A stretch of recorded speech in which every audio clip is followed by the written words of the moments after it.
Hey everyone, so this is a video for you guys who are craving sweets and how to deal with this problem.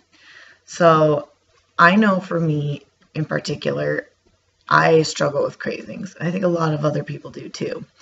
And the number one thing you're probably doing wrong is you're either, well, if you're on this diet is what I'm saying. Like if you've been eating this food, but you're still craving sweets, you're probably using quite a bit of artificial sweeteners or things that are higher carb and you're craving them more. The other thing that you're doing is if you're getting on and off your diet, every time you have, more fruit or more cake, we generally want those things. It's natural. There's nothing wrong with you. That's most people in general. I think where we struggle with, if you have a weight issue, it's that saying no later versus other people who are more disciplined or don't really have to think about it that hard. They'll just not eat it again. If they have ice cream, they'll just say nope for the rest of the week. Versus if you struggle with more of like a carb addiction, it's a lot harder for you to turn those signals off. Same thing as like an alcoholic or anything like that. It's an addiction. You're drawn to it for whatever reason that may be. But how do we deal with these things? What's the best way to do about this? Well, I've kind of learned it's really hard to just have a little of something. We're not wired that way to just have a little. Oh, I just want one piece of cake. I'm just going to have one chocolate. Even if you do, it's going to leave you wanting more. So what I've kind of designed as a system for myself is whenever I either accidentally fall off plan, I start having too many artificial sweeteners, or I'm just starting to crave more sugars in general, say after that time of the month or something. For a woman, we really crave those things sometimes, is that I will do a 3-day detox, 3 days. And all I have to think about is I just have to fight those cravings for 3 days. I don't know if I could fight them for a week or for a lifetime, but I know I can get by without them for 3 days. And what's funny is giving myself that goal is by the 3rd day of not doing any artificial sweeteners.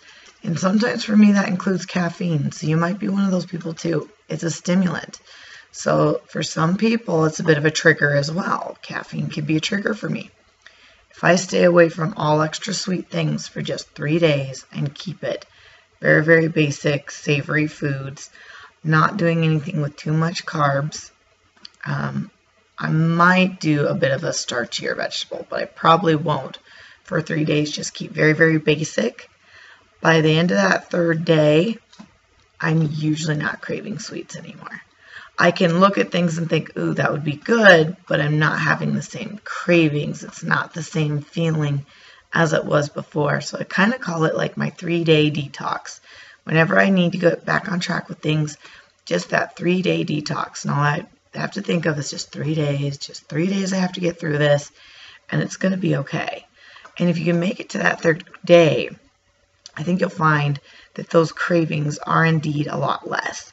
And then I'm pretty good. I probably try and avoid sweets until I feel like, okay, I really want something now. And then I might have a little bit of chocolate or something, or a keto treat. But then I kind of regulate that. Coffee tastes really sweet again. Those artificial sweeteners taste really sweet again. So that's why limiting those things that then I'm sensitive to it again. So when I try a little bit, I'm like, ooh, okay, that's enough. And then once I start to feel overwhelmed again, that's when I'll put it back down. Like, nope, 3 days, we're going to lower that. And it just helps me keep everything under control. I just kind of know when it's getting too far, getting out of hand, and stopping it before it becomes a problem.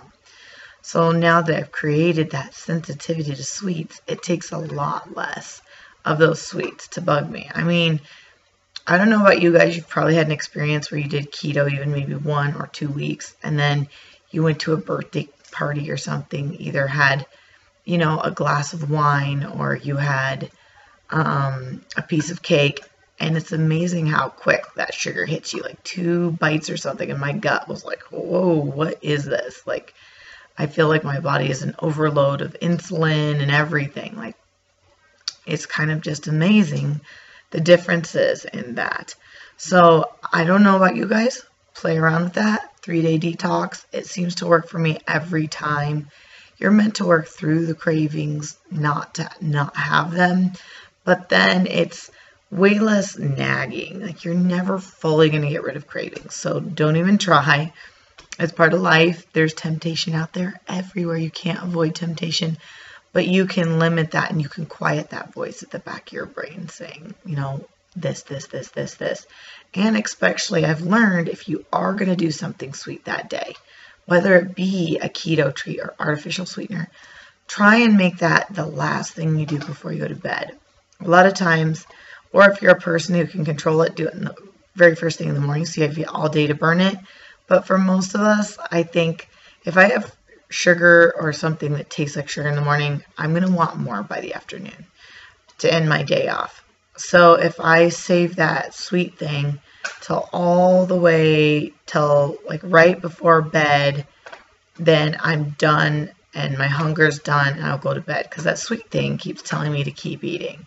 So as long as I'm going to bed, I can kind of then quiet that signal and I'm fine into the next day. If I had decided today was a day I get something a little bit sweeter, so I typically set up about between 2 and 3 times, depending. I can have something a little bit more sweet, whether it be berries or chocolate or keto ice cream or keto something.